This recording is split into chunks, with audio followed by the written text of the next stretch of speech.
sprzedaję wszystkie gruzy, co mam, bo mi to tylko zawadza. Coś tam pieniędzy, wiesz, odzyskało, poszło w to i co, 3 miesiące, 4 miesiące auto gotowe.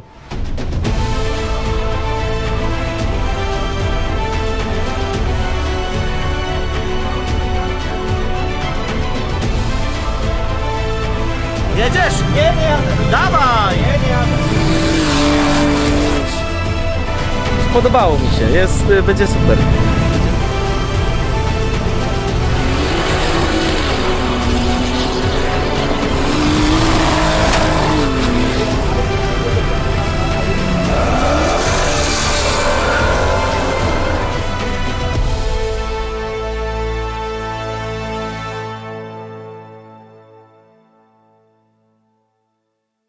Siemanko, ja jestem Kuki, to jest Red Turbo Channel, kanał poświęcony wyścigom równoległym w Polsce. Moim gościem dzisiaj jest Kamil. Cześć.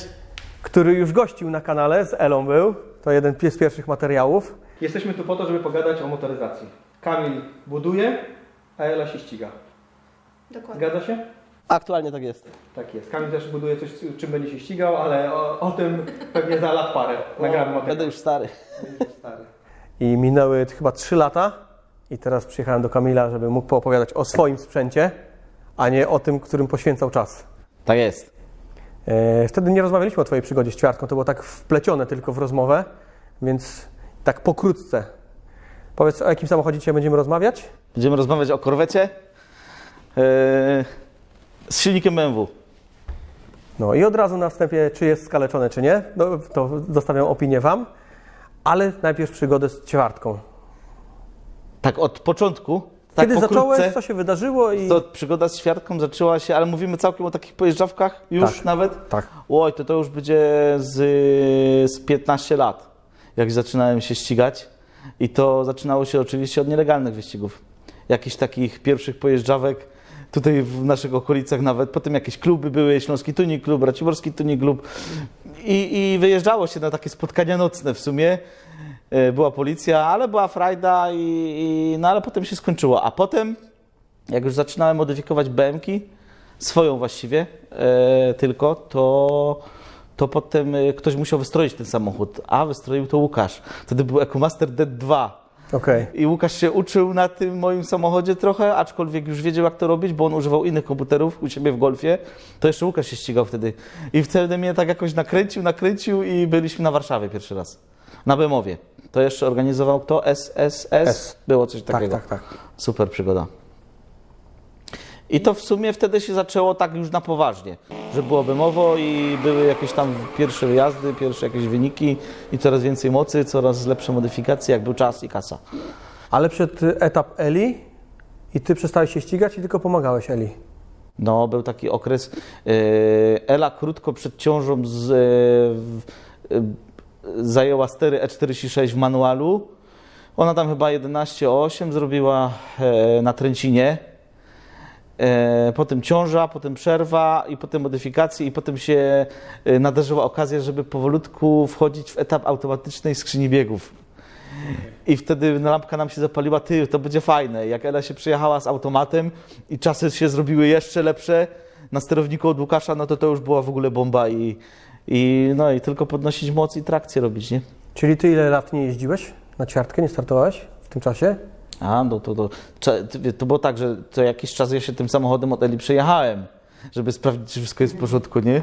Ale no tak pewnie z 5 lat, może przerwa była, może dłużej nawet tak na poważnie, no. Bo chciałeś budować E46.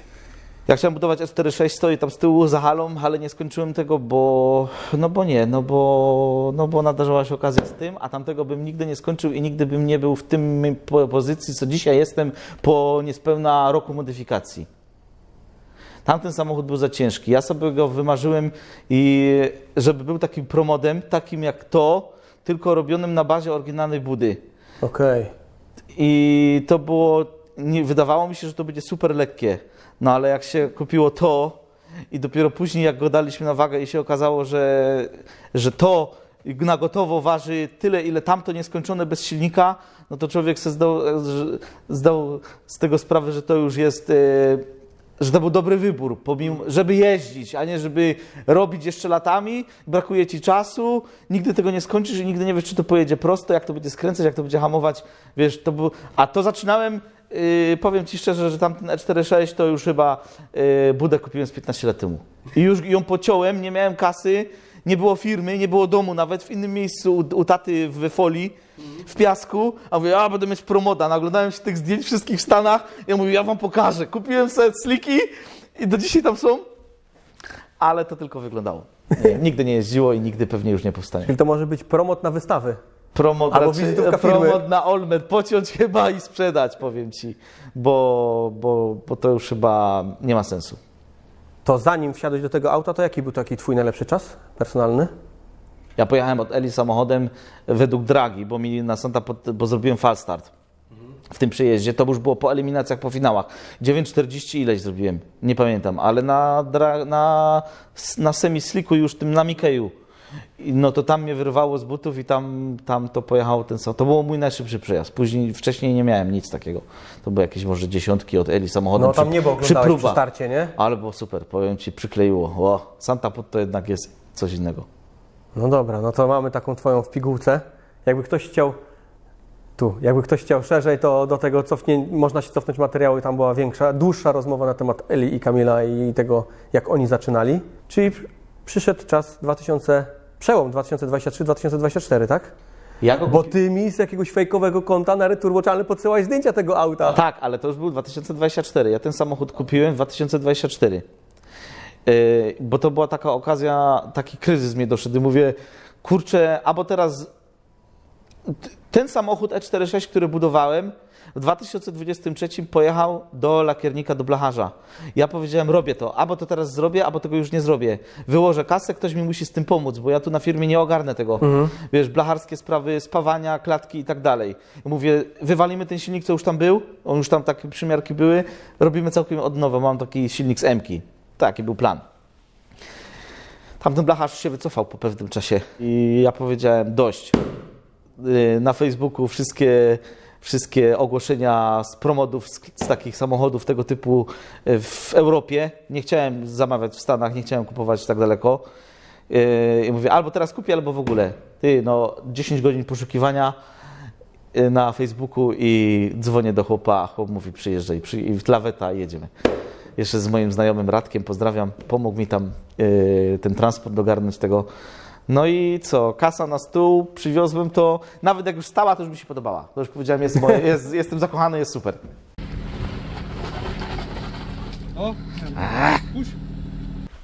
Dziwnie, bo ty tak w BM-kach, nie? No. I ci tak korweta przypadła do gustu. Korweta mi się zawsze podobała. Ja chciałem prywatnie kupić C5. Okay. Tak, podobały mi się. Taki, trochę taki lansowóz, nie ze starych lat, ale one mi się podobają.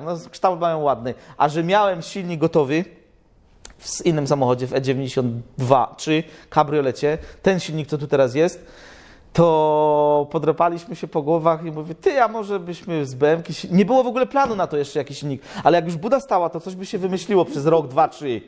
A mówię, chodź, weźmy ten silnik. I go włożyliśmy w ciągu jednej doby. Okazało się, że turbina wchodzi, kolektory wydechowe, to wszystko podeszło w miarę.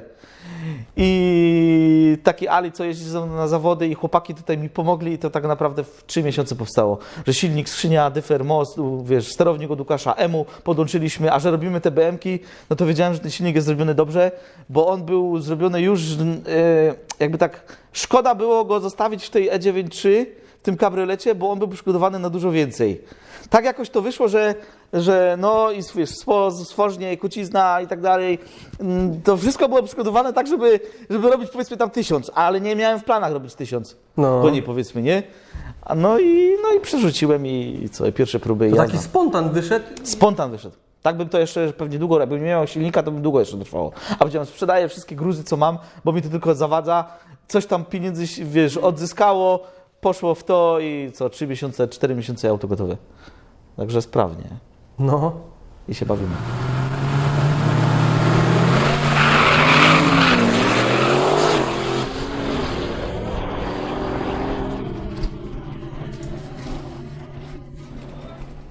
No i właśnie, teraz jakbyś miał opowiedzieć o aucie.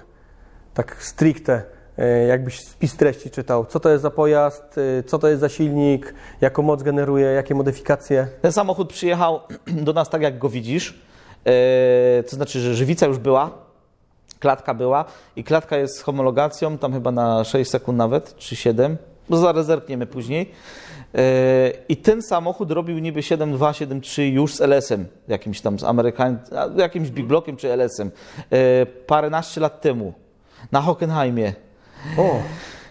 Ale ja to kupiłem od właściciela, który jeździł takimi samochodami, bawił się w to całe życie, starszy pan, około 60 lat plus, ale miał groźny wypadek we Włoszech, swoim promodem. Robił tam 7,5 chyba, coś takiego. I tak się połamał, że go długo składali i zdrowie mu już nie pozwalało na to, żeby wrócić do tego sportu. Ale postanowił, że jeszcze kupi to. I to kupił od kogoś tam, od tego pierwszego właściciela, co tym jeździł takie czasy. I powiedział, jak teraz kupi, to kupi bezpieczne auto. Bezpieczną karoserię. I stało to w jego ciężarówce i stało. I po pewnym czasie zrobił ogłoszenie. A i łezka mu ciekła, jak kupowaliśmy ten samochód, bo on po prostu wiedział, że jak on już to sprzeda, to on już do tego sportu nie wróci. Żona mu powiedziała pewnie już, że wie, że już zdrowie nie pozwala, bo tam też była i tak trochę przykro się robiło. Ale takie życie, no i co, ja to kupiłem i tu nie było silnika, nie było skrzyni biegów, była buda, była karoseria, były stare opony tego rozmiaru i co, no i włożyliśmy silnik z BM-ki, turbo jest, wisi wał, skrzynia, most i jeździ, no. Co to jest za silnik? To jest silnik Monika 54B30, czyli 3-litrowa jednostka, oryginalnie pochodzi z E46, czyli już aluminiowy blok.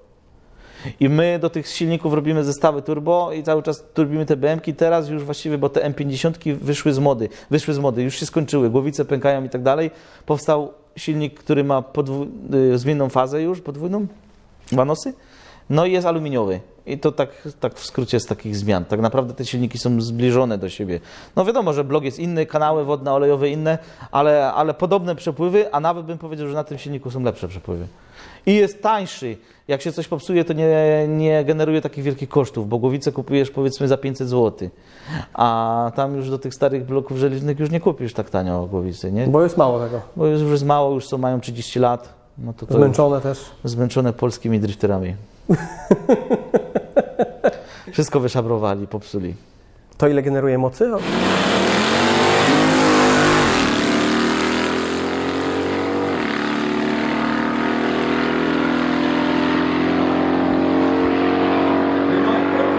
Nie wiem, ile mocy generuje, bo żeby huby zapiąć, to by trzeba było może jakieś dystanse zrobić, bo on tymi hubami tu nie jest w stanie wjechać tak głęboko, jak rozmawiałem z Michałem Klasą. Na rolkach bez sensu, a moc nas tak nie interesowała, bo ja wiedziałem, że na przykład na jednym barze zrobi 500 koni, bo tyle robię z tych silników. No to powiedzmy tam w finale jechałem 1.6, 1.7 bara. Szczał z nitro był też i myślę około 700 koni może było. Więcej nie było. A waga? Waga jest ciekawa. Waga jest ciekawa, bo wyszło 860 kg bez frontu. Front waży 30 kg, czyli mamy 890 kg z paliwem i z nitrem na gotowo, samochód gotowy do jazdy. Dużo front sam tak jakby, nie? 30 kg, nie?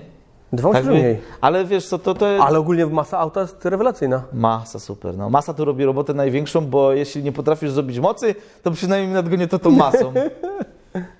To małą, tą niską wagą, no. Waga tu robi robotę. Ja przypuszczam, że jakby to było taki no nie dziwota, że ten silnik poprzedni, który to był u tego pierwszego właściciela w tej karoserii, że robił takie niskie czasy, skoro ten samochód jest taki lekki, nie? No. Teraz tak, silnik jest z BM-ki, skrzynia jest z BM-ki. Skrzynia z BM-ki. Wały, napędy? Wał napędowy zrobiliśmy. Po pierwszej awarii, jak go skręciło i wyrwało mi w sumie skrzynię biegów. Jak to jest, jak wkłada się silnik z BMW do korwety, wtedy jest za dużo mocy i wały napędowe z LS-a nie wytrzymują. O, cię w mordę. Obstrałeś zbroję? Nie. Kurde. Wszystko tłuste. No. Szkoda oleju, nowy olej, nie? O, i 200 poszło. Albo no, około 300. No. Szkoda, nie? Ale co poprawimy? Będzie super, się prowadzi, hamuje, skręca. Fajnie będzie. Potem zrobiliśmy takie 2 podpory. Wyosiowaliśmy to, bacznie słuchaliśmy tych, co już mają doświadczenie w tym. I zadziałało szybko i jeździ na razie, póki co jeździ. No. Czuję się bezpiecznie w tym samochodzie. Czuję się bezpiecznie, aczkolwiek akcja dzieje się już super szybko. Mimo straconych okularów czujesz się bezpiecznie. Tak. Te okulary to były, no. Była taka przygoda. Co to? Tytanowe, Okulary twoje! tytanowe. Były! Teraz W mi sumie są, ale w częściach. tak, Co żeś zrobił? zdjąłem i przejechałem. Jak Spadły, bo muszę zdjąć okulary, żeby zdjąć kask. Okej, I tam na samej mecie, jak już hamuję, no to zdjąłem. no. No i łokciem niefortunnie popchnąłem i akurat taką szparę wleciały i słyszę naraz takie chrup, chrup i mówię, o, Ela mnie zabije. To zaczynałeś przygodę z jakim czasem w tym roku?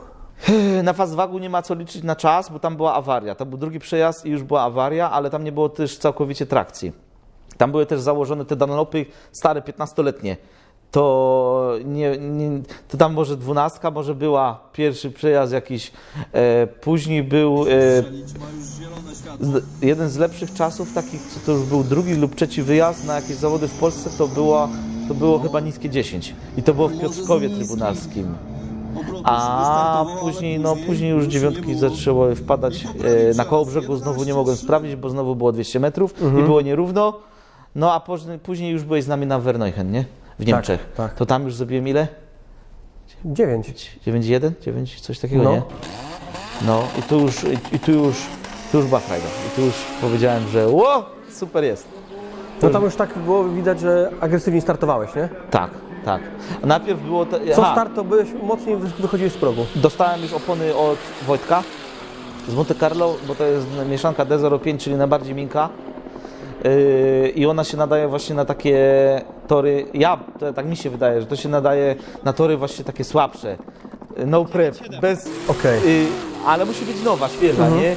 I jak on mi dał te opony, jeszcze poprawialiśmy, tam dołożyliśmy trochę boostu, no to już zaczynało te niskie dziewiątki być powtarzalne mocno. I to już była frajda i te opony zrobiły najwięcej roboty w sumie. No i zmiana ustawienia zawieszenia, bo to ciągle się uczymy tego, na tory lepsze, na tory gorsze, no jest co tam kręcić, nie? Z tym wszystkim, ale udało się, no spoko jest. No i przyszedł wyjazd do Rumunii. I wyjazd do Rumunii, no i rekord 8,75. I to już była jazda. To już było bardzo szybko i jakby nie uszczelka pod głowicą, bo tu była... silnik był przygotowany top, ale uszczelka pod głowicą była seryjna. Ja wiedziałem, że te uszczelki seryjne wytrzymują te 500 koni, 600 koni chwilowo, ale na dłuższą metę i tak ona powie do widzenia. No i pojechałem na takim maksymalnym doładowaniu, nie wiem jakim, pewnie 1,7 bara było. I szczał z nitra z dołu. Później w połowie znowu szczeliłem, ale płyn już wszędzie mi tu fruwał. Lało się ze zbiorniczka i z głowicy. Ale dojechałem na tej pełnej bombie i te 8,75 chyba, czy 3 zrobiłem. No to już dużo. A jaka prędkość na mecie? 250? Nie, 250 ponad było, no. 259 chyba nawet. No to sporo. No, Bez frontu jechałeś. bez frontu jechałem. Czemu jeździsz bez frontu? Ja lubię cały czas widzieć, co się dzieje z tym silnikiem. A jak było tak mocno ciepło, to jechałem raz i mówię, fajnie się jeździ, dawaj, zakładamy front. I jak założyłem ten front i stałem w kolejce, to mi się zagotował. Okej. I mi się zagotował, przejechałem raz, powrotem to już była temperatura chyba ze 120 stopni. Wywaliło już płyn, to już wiedziałem, że ta uszczelka długo nie pożyje i już chyba kończymy sezon. A jeszcze oprócz tego 2 rundy jakieś były i piła była i jeszcze pojechałem na tą Rumunię. To już ta uszczelka już miała dość, tylko że jeszcze mówię, jeszcze zabawa, jeszcze pojedziemy, może akurat. No i wiesz, i później i ten front mi przy tej temperaturze, tam nie było żadnych, wiesz, kratek, to jest całe zabudowane, układ chłodzenia był jeszcze tak na odwal zrobiony i no teraz już będziemy z frontem jeździć. Czyli tam jeszcze zima owocna będzie. Zima będzie owocna, na pewno. Wałki czekają już, no ta uszczelka pod głowicą. Mamy plany na więcej, ale przetestujemy jeszcze jeden setup, taki jak montuje się w zwykłych samochodach, Okej. żeby sprawdzić, co robi lekka karoseria z takim slickiem, jakie robi czasy, bo wiemy, jakie robi czasy w takim zwykłym E46 o tej mocy, prawda? Bo wiemy, że 700-800 koni robimy powiedzmy 12. A tu jakbyśmy zeszli trochę niżej, to byłoby... Coś byśmy więcej wiedzieli. A, coś takie porównanie, znaczy też jak waga jaką robi różnicę i opona, nie? Waga, opona, no i samochód stricte przygotowany do tych sportów. Nie? No, dobre. No. Bałem się tego, że jak wyjadę i będzie siara, że wiesz, Ela tam 9,7 klepie autem z siedzeniami, a tu, ale udało się, no. Czyli miałeś presję. Było trochę tak, mówię, kurwa, ale siara, zrobimy sobie promoda, będziemy dziesiątki jeździć, no wiesz, by trzeba było to tak trochę sprawnie, żeby to poszło, nie? Ale ty też fajnie pokazałeś ten etap taki, że kupuje się auto, no siedzisz w tych silnikach BMK, wiedziałeś co tam montujesz, wiedziałeś na co stać, ale cały czas dawkowałeś. Wiedziałeś, że mógłbyś od razu tam z bomby w pierwszych zawodach dopuścić tam te maksymalne doładowanie, co znosi, to jednak dawkowałeś, uczyłeś się. Bałem się na początku tego samochodu, jak to skręcę, jak to hamuje i co innego się jeszcze wydarzy, czego nie wiem o tych samochodach. Tak jakby ten wał na podłodze, nie? No. Tak jakby jakieś tam blachy, podpory, jakieś takie różne rzeczy, o których nie miałem doświadczenia, bo nie jeździłem takimi samochodami. To skąd miałem wiedzieć? Strachu było. To teraz już mniej, ale na początku jak jesteś przed światłami, to mówisz, przepraszam, może jakoś będzie, wiesz, ale no. Nie, ale właśnie fajnie, nie? To jest pokazywany ten etap taki, że to nie jest tak łatwo sobie zrobić, kupić i dzida, tylko to trzeba Także, dojść, nie? Troszeczkę. Tak. A daje dużo frajdy, bo wiesz, że jak coś zmienisz, jakieś Jeszcze jestem na tym etapie, że cieszę się tym samochodem, bo co nie zmienisz, to daje poprawę czasu lub pogorszenie. Ale cały czas raczej, wiesz, idziemy w kierunku... Progresem. Łatwo jeszcze idzie, bo jest zapas mocy i zapas jeszcze możliwości, które tu możemy zmienić w zawieszeniu, w oponach, w takich rzeczach, że to przynosi rezultaty i to nas bawi, znaczy to nas cieszy, no bo jak robisz coraz lepszy, jak już staniesz na pewnej granicy i walczysz, musisz jeździć po całej Europie, żeby po torach, żeby grip był i tak dalej, to już może cię po pewnym czasie denerwować, No. bo jak 2 lata robisz ten sam czas, albo gorszy, no to już tak wiesz, człowiek się, tak mi się wydaje. Wtedy też inne pieniądze i inne nerwy wchodzą w grę. Na pewno. No, a ja już tak gdzieś na jakimś filmie mówiłem, że ty to jesteś zajawkowiczem w tym roku, że konkretnie, nie? No. Zachciał cię wszędzie jeździć, wszędzie uśmiechnięty.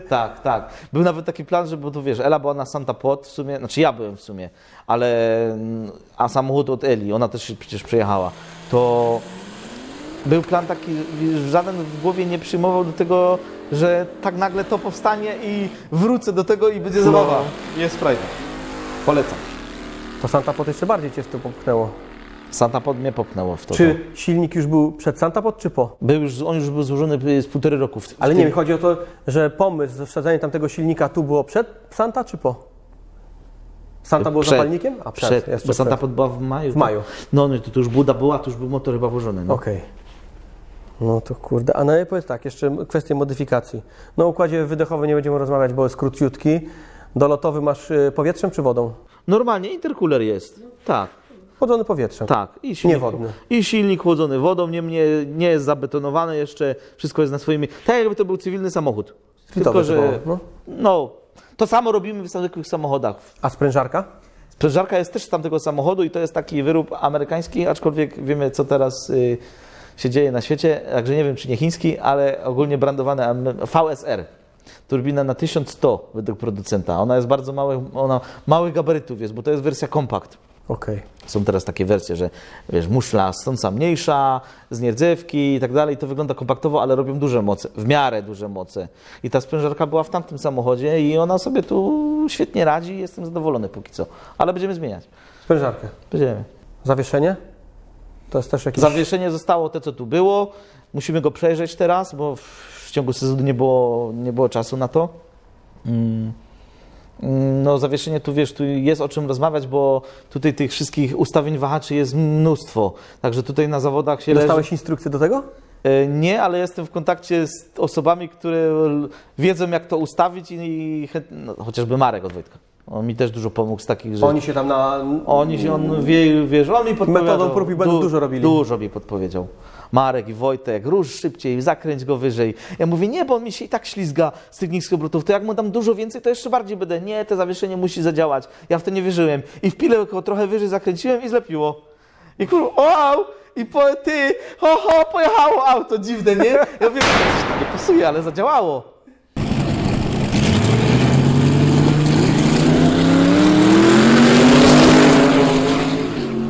Jeszcze walczy z przeciwnością. Miotało go lewo i prawo, ale to Mateusz dojeżdża pierwszy z obecny, wypuszczony pod ochronę. 8-6 i 9-5 Kamil. I już wiemy, że wyżej, mocniej. Czyli musi siadać. Musi siadać, ale by się wydawało, że to w ogóle nie siada, bo to jest takie twarde, że to, no wiesz, już mamy te zawieszenie najbardziej miękkie ustawienia przynajmniej, a to jest dalej beton. Tak mi się wydaje. Mówię, że chyba to tak nie powinno, ale to jednak faktycznie musi być dobry tor i przywalić mu i on to sobie tą trakcję złapie. To jest tak sekunda zwłoki, jak jest taki słabszy tor, a potem jak cię przylepi, jak już złapie te zawieszenie, nawet na takiej pile było tak, że on zaboksował, a potem mówi, wiesz, i jest grubo, nie? Czujesz, jest odlot. To tak mechanicznie mam umówiony samochód? Nitro jeszcze jest, nie? To wiesz, no wiesz, dla nas te modyfikacje są jasne, bo to już robimy cały czas. O czym tu? No, kute tłoki, korby, 3 litry Czy to pojemności. wszystko jest dostępne na Twoim sklepie? Jest dostępne na sklepie, tak. Teraz jeszcze wałki wlecą, czekają, no i ta uszczelka mocniejsza i dmuchniemy. Czy Twoje rozwiązania testujesz tutaj? Tak. A to są takie jeszcze rozwiązania, które nie są wprowadzone dla klientów? Czy na razie robisz to takie gotowce sprawdzone? Klienci nie robię, tak, robię takie rzeczy, zakładam, które zobrazują z gotowych rozwiązań, które są, ale przetestują, na ile coś wytrzyma. Ja mówię, tyle jest granica, tyle potem będą problemy z tym i z tym. Tu ci wyrwie gwint z bloku, tam ci wał wypadnie, bo nie ma podpory. Powyżej pewnych obrotów zacznie ci skrzynia walić, albo pompa oleju ci szczeli, wiesz, odkręci się ośka, się złamie. No, testujemy, ale wiemy już, gdzie są granice, ale chcemy to udowodnić. Zrobimy teraz taki stricte jeszcze silnik, wiesz, pod samochody cywilne, które będą mogły na takim setupie jeździć, wiemy, gdzie będzie granica. A wy ją przekroczycie? A później zmienimy coś, żeby było jeszcze lepiej. No to jakie plany na rok 2025? Zostaje ten sam silnik na razie. Wałki, problem z uszczelką pod głowicą, nowe opony i zobaczymy. Większe turbo, nowy kolektor wydechowy, inne chłodzenie. Czyli trochę przebudowy będzie. Trochę przebudowy będzie, ale... I front będziesz musiał przebudować, bo powiedziałeś, że będziesz jeździł z frontem. Tak. Czy kolor zostaje? Nie wiem. Nie wiem. Zobaczymy. Może zmienią się barwy, może Albo dojdą. Może dojdą, a może zostanie taki hardcore jak jest. Batmobil to by musiał być wtedy, wiesz. Teraz był front do sprzedania. Cały body Batmobila. Można było to... Ale mogłoby nie być aero, nie? Mogłoby nie być aero, na pewno. Co dużo skrzydeł tam jest.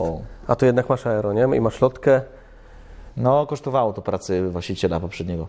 To była klatka, ona, z tego co widziałem, ona w Stanach, w kontenerze ze Stanów przyleciała. Body osobno kupili, przylepili, myśmy to tam podreperowali trochę. I to ma z 15 lat, nie? Jak nic. I to nie było malowane. To jest żywica, to wiesz... To... Dobry produkt! Nikt nie miał czasu jeszcze na to przez tyle lat, żeby to, wiesz, żeby to jakoś tam dopieścić, nie? No bo z drugiej strony ma jeździć, nie? Z drugiej strony ma jeździć, a wydaje mi się, że nie jest. Aczkolwiek jakbyś tak ładnie zrobił, wizytówka firmy... Red Turbo Channel. To nie twoja firma. Chciałbym być na takim etapie. Tak? No. Żebyś sponsorował promody. No. Mogę ci to umożliwić. Jak? Ty mi dasz, a ja za tobie. Zacznij sponsorować! No tak. Paliwo na pewno jest alkohol. Etanol. 100%? Znaczy E85. Tak. Mieszamy sobie. Układ paliwowy jest tam do 1000 koni teraz. Zobaczymy. Chciałbym zmierzyć moc z tych kalkulatorów, bo to wiesz, przy takich samochodach, ostatnio był ten temat poruszany, że przy takich samochodach można obliczyć, ile samochód ma mocy, albo ile, jak masz ileś mocy, wiesz ile jest i jaka waga, jaki ci zrobi czas. I to się pokrywa póki co z tych kalkulatorów dokładnie to, co jest tu. Czyli te kalkulatory wiedzą, że jest 100% trakcji, nie obliczają zmiany biegów, czyli non-stop lecisz z tą mocą na bombie, w sumie ta skrzynia to umożliwia, tak na pewno jakieś straty są, ale jednak lecisz non-stop na bombie, waga jest, wpisuje i wyskakuje ci ile jest mocy. No wyszło tam 680 koni i to by się pokrywało. Szok. Czyli już wpisałem, ile muszę mieć koni, żeby zrobić x sekund. A ile chcesz? 7 pewnie, co? Fajnie by było. No. Jakbym 7-9 zrobił, to bym był już na maksa szczęśliwy, ale i tak jestem szczęśliwy.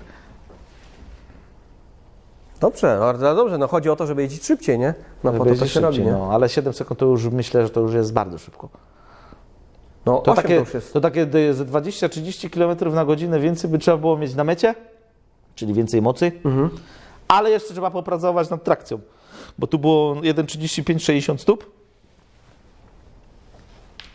1,35-60 stóp, a czołówka nasza robi 1,2, 1,1. I tu jest ta różnica jeszcze, nie?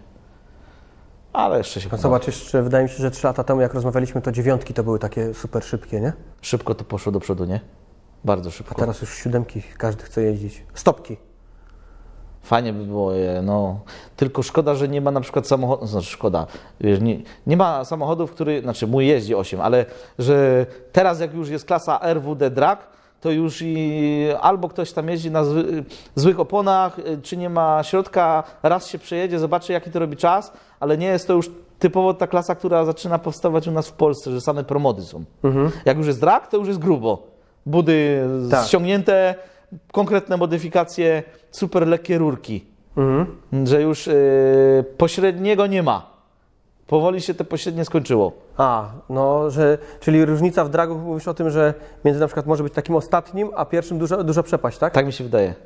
Teoretycznie klasy, które były przez tyle lat, mogą hamować na przykład tych, którzy chcą wejść do streetu, a te streetowe auta, które są już za szybkie i te, które są za szybkie w streetie przechodzą do dragu, okazuje się, że i tak są z tyłu wtedy. Tak mi się wydaje. Czyli musiało być coś... Bo właśnie ja ostatnio rozmawiałem z którymś z gości w materiale, że wszędzie za granicą są zupełnie inne klasy. Zupełnie inaczej sformułowane. Wszystko robione albo grubo, albo się bawimy na grubasie i wywalamy wszystko ze środka. Streetów nie ma. Nie, takich typowo streetów jak u nas to już jest mało, chyba że przyjedzie jakiś gościu z pieniążkami i chce sprawdzić jaki czas robi jego Ferrari.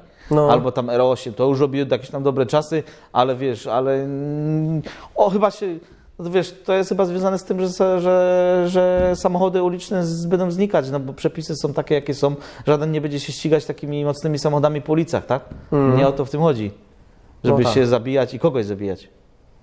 Bardziej to już jest drogie.